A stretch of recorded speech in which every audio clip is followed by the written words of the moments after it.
Come on, go back and actually read the thing. If you did, congrats! For today we will be covering the middle days of the Pax Romana, a golden age of unrivaled peace and prosperity. Which brings us to a civil war. Where we left off, with Nero having died with no heirs that is, the treacherous Praetorian Guard declared support for Galba, at the behest of the Praetorian Prefect, Nymphidius, whom offered huge bribes in his name. And just after he had the Senate acclaim Galba the Emperor, he took Spurus as his own wife, and then the fucker just gave in to powerlust, and demanded that his men proclaim him the new Emperor, claiming to be the illegitimate son of Caligula. But the bribes Nymphidius promised proved to be his own downfall, making his men kill him and wait until Galba paid them. Speaking of whom, he was still in Hispania, begrudgingly preparing to leave for Rome despite never wanting to be emperor. But you know who wanted to? Otho, that fag Nero had exiled to Lusitania. Apparently he had heard a prophecy that he would one day become emperor, which he interpreted as Galba one day adopting him as his heir. So he began sucking Galba's cock non-stop, but he never did get noticed. He did gain the favor of Venius, Galba's advisor, but that wasn't enough, not that he knew. But when it came to Galba's character, the man was a hardcore disciplinarian. As he consolidated authority in Hispania, he had every single dissident executed, along with their whole families. As he marched his way to Rome, he fined or sacked every single city that didn't show him strict loyalty. And as he neared Rome, he was faced with a newly raised legion of ex-sailors, whom demanded him to recognize their new status as legionnaires, so he had them slaughtered for insubordination, and the survivors decimated near the Milvian Bridge. Keep this place in mind. Galba's fame as a disciplinarian stretched way back to Caligula's reign, when the God Emperor sent him to straighten up the Rhine legions, which he did so effectively that they held a grudge against him for over 2 decades, which they were allowed to manifest after Galba appointed Aulus Vitellius to govern the Rhine legions. The stereotypical hedonist fat fuck. He ate 4 full meals a day, threw non-stop parties during duty, and used his scouts to hunt down delicacies across the empire to stuff his fat throat with. To assist Vitellius, Galba sent Caecina as a legate as well. And if you think Arminius was a traitor, then take a hold of this pleb. The second he got in the Rhine, he began embezzling and taking bribes non-stop. And fearing Galba's rightful retaliation, he plotted together with another legate, Valens, to mount a revolt. Soon after, they had their men show up to Vitellius and proclaim him the new emperor, and he just went along with it. Meanwhile, Galba was getting more and more hate from the senators and praetorians, the main reason being that he still didn't bribe them for their support, which, as you remember, he never did promise to do. And when the old man Galba finally resolved to name his heir, with Otho by his side, he chose a man named Lysianus. And Otho was livid. Drowned in debt and resentful like mad, not a week later he approached the Praetorian Guard, promising them their bribes, and ordering them to kill Galba for him. Later, a conspirator would come to Galba exposing Otho's plot and claiming to have killed him. Mad at the chaos of the situation, he was lured out alongside Valens and Lysianus, where Otho had the Praetorian Guard attack them, killing them all. And while the Praetorians kicked Galba's head for sport, the Senate readily acclaimed Otho the new emperor, with Spurus later taken as the imperial wife. Again. He then started going over Galba's mail, only then finding out about Vitellius' revolt against Galba, who had now transferred to him. Otho offered to marry Vitellius' daughter, but he was too busy stuffing his face to hear, sending both Valens and Caecina south with his legions. Despite being severely outnumbered, Otho had the luck of Paulinus being in Rome at the time, sending him north with what men he could muster. Paulinus then marched north, holding his position near Cremona and waiting for Balkan reinforcements. Otho then sent the Imperial fleet to raid the southern Gaulic coast to distract Valens' army, but all he achieved was killing Agricola's mother. Caecina then arrived in Italy, attacking Paulinus and getting promptly beaten back to Cremona. Valens then arrived with reinforcements, alongside 60,000 German auxiliaries. Paulinus kept holding his position, but then another Othonian general, Titanius, took over and attacked Cremona, contrary to Paulinus' advice. The Othonian forces were then defeated, and having heard of the loss, Otho, seeking to repent for his crimes, killed himself during the night, so he could bring the civil war to an end. Caecina and Valens later captured Paulinus, and, lying through his teeth, he convinced those plebs to release him, living his last days in peace. As Vitellius marched south, he passed by the battlefield to smell the fresh blood, later mocking Otho's grave, and continuing to throw parties non-stop. The Senate then bent over and proclaimed Vitellius the new emperor, who made himself Pontifex Maximus at the anniversary of Brennus' victory before the sack of Rome, and then planned to have Spurus publicly raped in a gladiatorial arena, but he killed himself to avoid the shame. may he rest with Nero. So much food Vitellius would eat while ruling that he literally bankrupted the empire, later resorting to inviting his debtors to the imperial palace, having them killed and their property confiscated. And speaking of debts and money, the Jews were still revolting in Judea. While the emperorship changed hands every few months, both Vespasian and his son Titus were busy ransacking the rebelling Semite cities to the ground. Not by their own doing though, the Jews just kept mass killing themselves every time they breached the city gates, go figure. The last bastion of Jewish resistance was in Jerusalem, but as they prepared to take it, news of Galba's and then Otho's and then Vitellius' ascension sequentially arrived to the east, making them delay their efforts. Having some plebeian land whale as emperor was unacceptable to the eastern governors, among them Misianus in Syria and Alexander in Egypt, whom proclaimed Vespasian the new emperor, convincing the Danubian legions of Illyria, Pannonia and Moesia to join them. Vespasian had never lusted for power, but he changed his mind after discovering an old Trojan prophecy, wildly popular in the east. It said, "There will be a time, in the world's darkest hour, when a divine hero will emerge from the sons and daughters of Troy, conquer the lands of Judea, and become the ruling savior of the world." Vespasian could see how well it fit to his current circumstances, and with the blessing of the great heroes of old, Vespasian embraced his new destiny. Among the Danube's legates was a one named Primus, whom took his legions and marched on Rome without orders for a surprise attack. With Valens being sick by then, Vitellius sent Caecina to face off Primus, which would prove an error. Accessing the advantage Vespasian's legions had, he contacted Primus to negotiate a betrayal, but his troops found out and had him locked away in the camp. Reinforced with Vespasian's legions, Primus then faced off the Vitellian forces.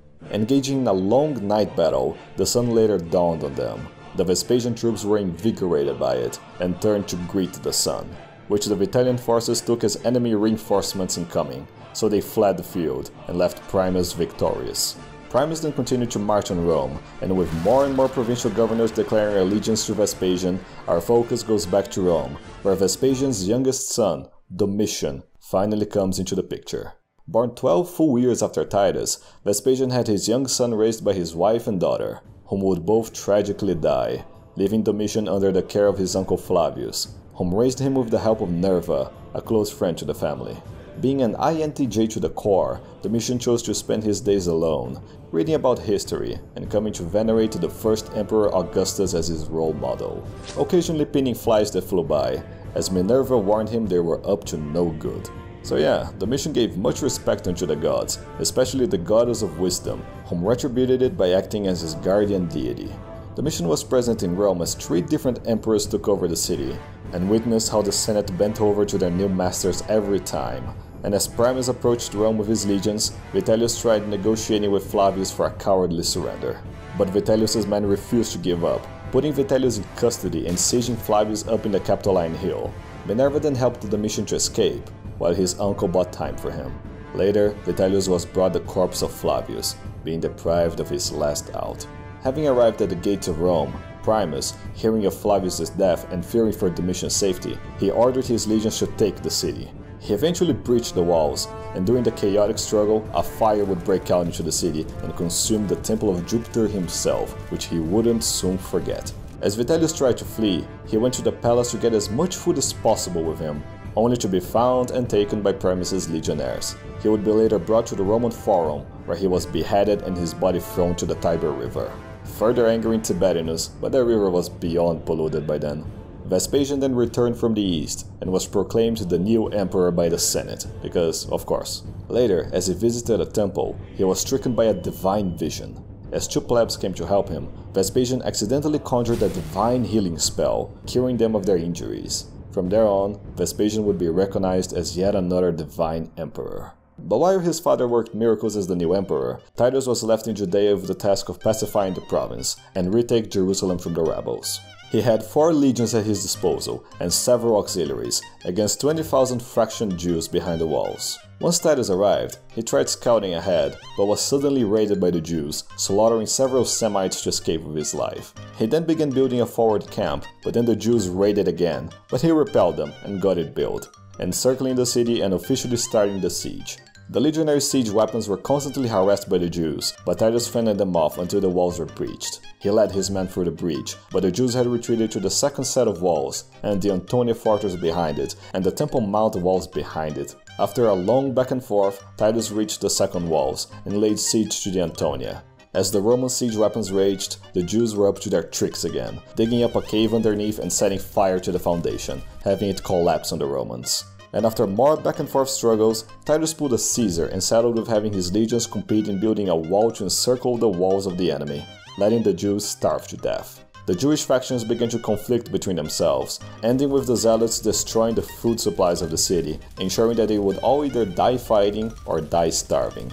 And as Titus crucified his Jewish prisoners alive, Jupiter conjured up a storm to smite the Semites, having the Antonia fortress collapse in its weakened foundations. Titus didn't let the chance slip and ordered a charge uphill, but the Jews defended it fanatically. So, the next night, a band of 24 legionnaires sneaked into the Antonia, killed the defenders and sounded the horns. Titus then came with his forces and gained a footing in the Antonia, having it destroyed to facilitate a breach. But that didn't mean the Jews were anywhere near giving up. Titus then ordered an assault on the Temple Mount. The Semites used their Jewish magic to set fire to the top, forcing a retreat. Now having lost all restraint, Titus ordered a massive assault through the breach, breaking through and taking more and more of the Temple Mount. And as the Jews were pushed back, a soldier grabbed a flaming piece of wood and threw it over the walls. Shortly after, the fire began spreading, engulfing the Holy of Holies and throwing the Jews in disarray.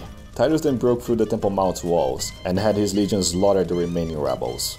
Titus would later crush the last pockets of rebel resistance, and as he was acclaimed imperator by his troops, he sacrificed a bull in the honor of Jupiter, thanking him for this victory. In total, 1.1 million Jews would die as a result, according to Josephus, a Jewish historian that remained loyal to the empire. But yeah, the Jews as a whole would yet continue on revolting, twice, but no more. Hadrian would make sure of that.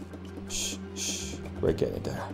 But right now, it's all about Vespasian, Titus, and Domitian, as the three Flavians celebrated the founding of their new dynasty, showcasing mountains of Jewish gold, the MONERO, and the Pentateuch as trophies. The new dynasty's first challenge would be to acquit the 40 billion sesterces worth of money the Roman state was in debt for. You can thank Vitellius' fat throat for that. Among his many tactics to raise money, Vespasian let the senators outbid each other to get positions in government, exploited monopolies for the state's benefit, hunted down corrupt tax collectors, and even taxed the plebs for their urine. Eventually, his son Titus, now the Praetorian prefect and fucking the Jewish queen, he came to think of the taxes immoral, and when confronted by him, Vespasian gave Titus one of the urine tax money coins, and he was disgusted by its stench. Plebeian money always stinks. And speaking of plebs, Vespasian used all that Jewish gold to build a massive amphitheater to entertain the masses, then known as the Flavian Amphitheater, and now as the Colosseum. You think it sounds better? I think it sounds better. During all this, both of his sons would get married, Domitian to his lifelong love Longina, the daughter of Corbulo, whom would bear him a child, but he didn't survive long, and Titus married way back when with Marcia, a descendant of Uncus Marcius, and even better, the aunt of a young military genius named Trajan. Oh, can you feel it? We're almost there! Vespasian also allowed for great freedom of speech, even allowing some Greeks to link his lineage to one of Hercules' companions, so they could aggrandize their Greekoid hero. Not mentioned so far was the time when the Batavians, Germans, took advantage of the weakness caused by the Civil War and revolted against the empire. Among the rebel leaders was a Gaul named Julius Sabinus. Now get this. He claimed that his great-grandmother had been one of Caesar's many cum-sluts. He claimed the entirety of Gaul for himself, even getting the Germs to help him out. They encircled 2 legions with their hordes, and once they agreed to accept the surrender, they had all legionnaires slaughtered. Never, ever trust a Germ. To deal with this Germanic shitshow, Vespasian sent his brother-in-law to crush the rebellion, humiliating the Batavians and forcing the Larper into exile. Domitian had been eager to help crush the revolt, but it had already been crushed by the time the letter arrived. Vespasian would then spend his later years enjoying life with his boomer friends, such as the naturalist Pliny the Elder, celebrating both peace and victory. And after nearly finishing the Colosseum, he was the one to add that solar crown to the Colossus of Nero, reassigning it in honor of Sol, the Romano-Trojan solar deity. He couldn't quite put it to words, but there was something about it that... Oh wait, this repetition reminds me, we have a conspiracy to cover right now. Yes, even with Vespasian being so likable, there were still those who would betray him, namely Caecina. Why? Who the fuck knows? Maybe he was half German or something. Sources disagree, but he didn't go anywhere, as Titus was there to do his job. Soon after, he invited Caecina for dinner, and while he ate, he stabbed him in the back. Let none say Titus didn't know irony. And serving the empire diligently, he would hold a total of 7 consulships during his father's reign, always stepping out of power in the middle of his office in favor of Domitian, which only increased his disdain for the Senate even more. Back to the promises, Vespasian appointed Agricola as the governor of Britannia, whom had just married his daughter to Tacitus, the Tacitus, whom he would have recorded his attempt to live up to his mentor Paulinus. As Agricola arrived in the province, he started out by crushing a revolt by the recently conquered Welsh, where he later found an exiled Hibernian king called Thwafel, whom asked for his help in retaking his throne. Agricola then crossed the sea no Roman had ever crossed and ran a punitive campaign in Hibernia, Proto-Ireland that is, installing Thwafel back in power. But he never bothered actually conquering the place. Ireland was, is, and will always be worthless. And as Agricola bravely pushed the borders of civilization further north, he was suddenly attacked by the honorless Picts of Caledonia, the Proto-Scots of Proto-Scotland, that is. Agricola then demolished the Scots in the battlefield, but every time he did so, they cowardly fled to hide in the highlands. Civilizing them would prove an arduous task. Back to the Eternal City, we can see the years haven't been as kind to the Emperor as they have to his friends, now suffering from a terminal case of severe diarrhea. As his life neared its end, Vespasian proclaimed that an emperor ought to die on his feet. Getting up, and after taking another massive liquid shit, the truth dawned on him. Dear me, I think I'm becoming a god. Then falling dead on the embrace of his caretakers. After presiding over his funeral, Titus succeeded him as emperor, later expelling Berenice from Rome, fearing that he would fall prey to her eastern temptations. To further celebrate his victory in Judea, he built the Ark of Titus, the glory of which would make generations of Romaboos build replicas for themselves. And as far as the Senate went, they sucked Titus's cock like you wouldn't believe. And there's good reason for it. He abolished treason trials, never exiled anyone over anything, didn't kill a single one of them, and one day, after having given no favors to any of his friends, he deemed it a wasted day. And while everything was going dandy, Vulcanus was sleeping underneath the Vesuvius, until a sword fell into his head. Woken up, he realized it was a gladiatorial sword, aka a slave sword, aka filthy slaves have been fucking about on top of his property. Exploding in anger, Vulcanus made the Vesuvius erupt in a furious rage. I fucking told you this would happen. I really fucking did. Among the many casualties were Pliny the Elder, whom died trying to rescue his friends from such a fate. Several thousands of plebs also died, but who gives a shit? Well, Titus kinda did, diverting massive imperial funds to help out the worthless masses. And to open up some fresh wounds, another great fire broke out in Rome, this time burning Agrippa's pantheon to the ground. And while Titus put down the fires, in the east, a man proclaiming to be Nero reborn emerged, gathering some gullible Greekoids to follow him as he laid claim to the empire. Plenty of Julian LARPing today, isn't there? But this one was no different. He would flee his way into Parthia, where he met his end. And after calming down the fires, Titus ordered a massive bathing complex built, further indulging the plebs with the architectural wonders of civilization, making him even more loved and respected than his father. But after just 2 years as emperor, while traveling in Sabine lands, Titus grew increasingly weak and fragile. As he laid in bed, realizing death was near, he proclaimed to have made only one mistake in his life, and then died. I believe we all know what he meant. What killed him, you ask? Well, Berenice was quite bitter about being scorned, you see, and that whole destruction of Jerusalem thing too, I suppose. So she used her Jewish magic to have a fly get into Titus's brain, and slowly chew on it over the years. Yeah, Minerva isn't the goddess of wisdom for no reason. Domitian was then acclaimed the new emperor, and as a prelude to his reign, Domitian had his elder brother deified just like his father, without even consulting the Senate for approval. Because if there is one thing to be sure about Domitian, was that he absolutely despised the Senate. After years of seeing how the senators treacherously bent over for any usurper who took over power, and did nothing but to serve as bootlickers for both his father and brother, he denounced the senators as what they really were, treacherous parasites of no honor, being nothing but an insult to the noble senators of old, of which only Nerva and a few others still lived up to. Being the huge Augustus Buddha he was, Domitian sought to emulate the original princeps in every possible way.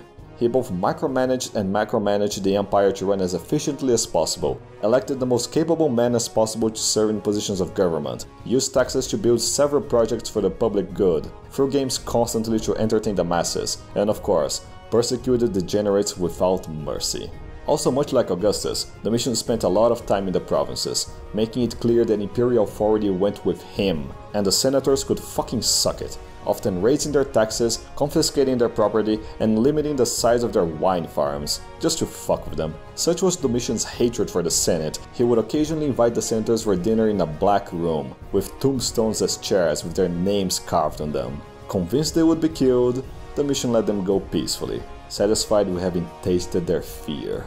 He then used his staggering IQ to fix the inflated economy, increasing the purity of the coins from 90% to 98% silver. And if you're curious why you should care, it's because he will be the only emperor to actually fix inflation like this, with one very notable exception down the line. Then using said fixed economy to rebuild the Temple of Jupiter, and then raising the common legionnaires' pay by 33%, making them love him unconditionally. Jupiter remained pissed though. However, much like Augustus, Domitian was deeply concerned about the Germanic threat to civilization. For if not even the divine Augustus could civilize those chaotic animals, then Domitian settled with the next best thing, pushing the Germans as far away from Rome as possible, and building a series of fortifications to connect to the Rhine and Danube rivers, later known as the Limes Germanicus. And while the walls were still being built, Domitian was viciously attacked by a large German horde, provoked by the smell of constructions nearby. The emperor then obliterated the barbarians and kicked them back to their mud huts. He would later celebrate a well-deserved triumph for his victory, and be overjoyed with good news from Britannia. For this whole time, Agricola was fighting his way through Scotland, finishing the conquest of Britannia for Rome, with the exception of the Highlands, where the remaining Proto-Scots still cowardly hidden. But Agricola decided to let them be, letting those animals claim to be unconquered in their reservation areas. He would then spend his later years trying to civilize as many Britons as possible, but there would always be left a job half done. And as a reward for his efforts, Domitian recalled him to celebrate his accomplishments, letting the Scots slowly retake their lands. After all, Scotland was, is, and will always be worthless. But you know, not all barbaric shitholes were worthless. Dacia comes to mind. The kingdom in the Carpathian Mountains was filled with gold mines, and sadly, Dacians. They would occasionally cross the Danube and raid Moesia along faction tribes, cowering away before they met any Roman retaliation. But it all changed with Decabulus, a barbarian king that killed the governor Moesia and united the Dacians under his rule. Insulted by their actions, Domitian sent the Praetorian prefect to push them back, which he did, but as he encroached further, the mischievous Dacians ambushed them, slaughtering his legions and taking the Praetorian Eagle standard. Domitian then took matters into his own hands, crossing with 3 legions and continually pushing Decabulus back, and as he was about to crush him, another revolt broke out in the Rhine. Domitian was then forced to give lighter terms for a quick peace, appointing Decabulus as a client king and granting him with the funds necessary to protect his borders against the Germs, which he instead, of course, would use to fund yet another invasion of the empire. What happened in the Rhine wasn't interesting at all, just our average butthurt senatorial conspiracy to score some petty revenge against the emperor, even allying with the Germs to carry it through. Their plan was to let the Germs cross the Rhine and join up with his legions, but Jupiter, at Minerva's request, denied their efforts, summoning a storm over the river, thus making a crossing possible. But the real reason why the revolt failed was that Domitian sent none other than Trajan himself to crush the revolt, which he accomplished flawlessly. Unfortunately, the other legate heading the expedition, being a conspirator himself, had all the incriminating documents burned, saving his fellow traitors back in Rome from being discovered. To restore order, Domitian assumed the consulship alongside Nerva, and began purging the Senate of any senators he deemed traitorous, later awarding Trajan with his own consulship. Well deserved. Despite his utter hatred for them and great justifications for it, Domitian wouldn't purge much. Hell, fucking Claudius purged more people than he did. But that didn't stop those parasites from fearing and hating him. Indeed, they came up with a plot to kill Domitian. Part of the plan relied on how Domitian was long ago prophesied to meet his death at midday, making him lower his guard after such time had passed. And recently, Domitian had been visited by Minerva in a dream, informing him Jupiter wouldn't allow her to protect him anymore, being left abandoned by the gods. Feeling vulnerable, he kept asking a servant what time it was before leaving for work, and him, being among the senatorial plotters, lied, saying it was past noon. Relaxed, Domitian returned to his office to attend the empire. He was then approached by another senatorial conspirator, claiming to have discovered a plot against the emperor. But the injury was a fake, and as Domitian read the document, the conspirator took the dagger he had hidden and stabbed the emperor, failing to actually kill him in one hit. only then calling the other conspirators to join the attack, collectively stabbing Domitian to death. Yet another good emperor, a victim of conspiracy and assassination. Funny how the Praetorians remained loyal this time, well, less though. And say, speaking of good emperors... Ciao ciao. Yeah, plenty of bullshit in the outro too, you're right. Let's go over it quickly, shall we?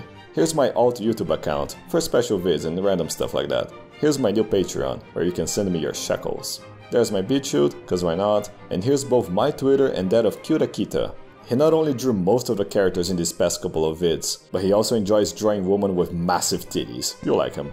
There's also my Discord. It's a shithole, yes, but as us macacos often reason, it's my shithole. Okay, for real this time. Ciao ciao.